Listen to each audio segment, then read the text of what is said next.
Hey, what a beautiful day. It's me, Tina, the girl in the garden. It's morning time, it's cold, just got a shower, but I got pumpkins to deal with. Did you buy pumpkins for Halloween? I didn't buy them for Halloween. I bought them to do some experiments. So, what are we doing today? Today, we are going to roast up different types of pumpkins. And stay tuned to the end when you see what we've done with them, okay? So pumpkin puree, not pumpkin pie mix, but pumpkin puree is very good for the digestive system of dogs and also for your chickens. So anyway, let's take a closer look at what I have here. These four in the front are pie pumpkins or sugar pumpkins, what people usually make pumpkin pie out of. I was watching some YouTubes about pumpkins, and this puppy right here is a fairy tale or Cinderella pumpkin, and one lady thought it was even sweeter than the pie pumpkins. Then I watched one, I think it was an Australian man. He just took a regular jack-o'-lantern pumpkin and made a pumpkin pie out of it. So that's what we're going to do, is we're going to basically wash these up in a vinegar water solution. We're gonna cut them up. We're gonna roast them at 400 degrees for about 30 to 40 minutes until it's fork tender. After you cut them up, you do have to clean out the insides. The stringy goop you can put in your compost pile, or you can give to your chickens. The seeds you can, the same thing, give to your chickens, compost them, or you can roast them. Okay, so now that we had them cleaned, then we're gonna roast them at 400 for 30 to 40 minutes until they're fork tender. Yeah, it's very early. And then we're gonna scoop out the flesh and we're gonna make pumpkin puree. So as you can see, my oven is not big enough to fit all these, and I'm gonna need my strong cameraman here to probably cut some of these for me. So we probably have all day of baking. But we'll come back throughout the process and show you what we've got. So I'll see you soon. All right, so we have got 2 of our sugar pumpkins. Sorry, there's a fly buzzing in my face, and you hear the coffee pot in the background. Anyway, we've got them washed in a water vinegar solution. Now we are just going to actually probably first use our hands to get this stuff out. And once you get so much of it out, then you can use a spoon or whatever you want to actually get that stringy stuff out. So we'll continue to clean these up and then get them roasting. See you soon. All right, so we've had this pumpkin, actually there's 2 pumpkins here, cooking at 400 for 30 to 40 minutes. And at 30 minutes, I actually turned my oven off and let them stay in there a little bit longer. So as you can see, this one still has a stem on it, and this is kind of how I know it's done, because that stem just comes right off, and that skin will too. But I have to let it cool off. The skins I'll be giving to my chickens or putting in my compost pile, and the rest I will put in, the flesh I will put in a blender and make pumpkin puree.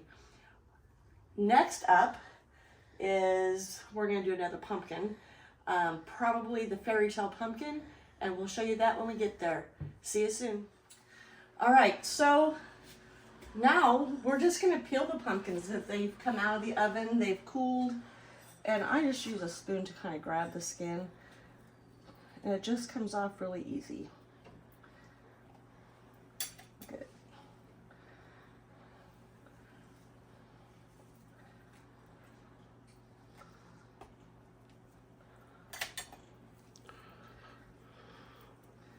I thought it was going to be a little bit hotter than it actually is.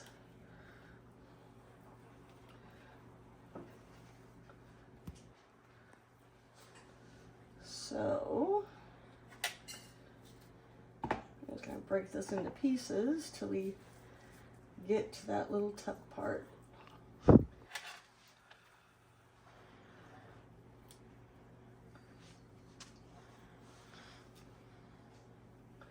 And like I said, the skins are going to go out to my chickens. And probably some of the seeds too, because I don't need all the seeds I have. But anyway, so that's what I'm going to do with these. And then I'm going to move on to my fairy tale pumpkin, get it washed up, get it sliced, get it cleaned, get it baking. And we'll be back when it finishes baking. See you soon. Hey, okay, I'm back. Yeah, I'm halfway ready for the day. But I just want to catch you up to where I was at. So this is the 2 sugar pumpkins that I've made puree with. I did try to do it in the blender. You could probably use a blender, but it wasn't working fast enough for me, so I moved to my food processor. And then the other thing is I wanted to tell you how I separate the goop from the seeds. This bowl actually isn't big enough, but I should have a bigger bowl. You're going to fill it with water, and then you're going to just kind of massage them, and the seeds will detach mostly from the stringy stuff. And I really don't care if I lose some seeds, and because it's going to go out to my chickens, but because I didn't have a big enough bowl because of all my pumpkins, I did it in this small one, so I've had to do it a couple of times. But you can see they just kind of fall off. You don't have to pick too hard compared to when they're on that stringy stuff and not wet. So just an idea to help you get rid of your strings, your pumpkin strings, and keep your pumpkin seeds. Okay, so the Cinderella pumpkin, the timer just went off. I just turned off the oven. So I'm going to take it out, and it was so big, I'm going to have to cook it in 2 different batches. So I'm going to take it out. I'm going to peel the skin just like I did last time. This is all stuff for my chickens. They're going to be very happy with me today. And then, so I'm going to peel it, and I'm going to make puree out of it as well. Okay? So stay tuned. See you back here soon. Hi, it's me again. I'm back. So cooking that many pumpkins was hard work. My hands started to cramp up after scraping so many pumpkins, but I got the hard work done. And so now I wanted to show you the different consistencies in the pumpkin. And like I've said before, we're having a horrible fly problem right now. So I'm going to do this quick so I can get this stuff covered back up. So this bowl right here, this is the 4 sugar pumpkins or pie pumpkins. You can see that's pretty thick, right? Pretty darn thick. So we're just going to cover that up to keep flies out. This is the fairy tale or the Cinderella. And if you can see, I've actually put this through a sieve and I drained off 3 cups of liquid. And you can still see it is still pretty liquidy and has a much more liquidy texture. All right, and our last one was our jack-o'-lantern. So I think this one's probably the orangiest, right? This is more of a yellow, but still pretty thick, pretty comparable to this one. Not a lot of juice. So that was pretty interesting. I'm gonna drop this over here.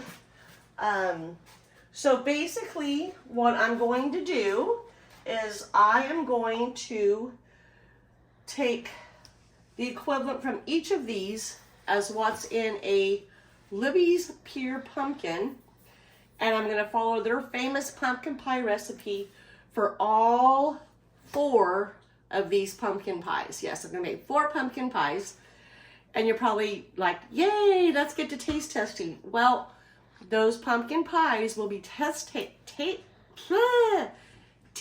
tested during my Thanksgiving video.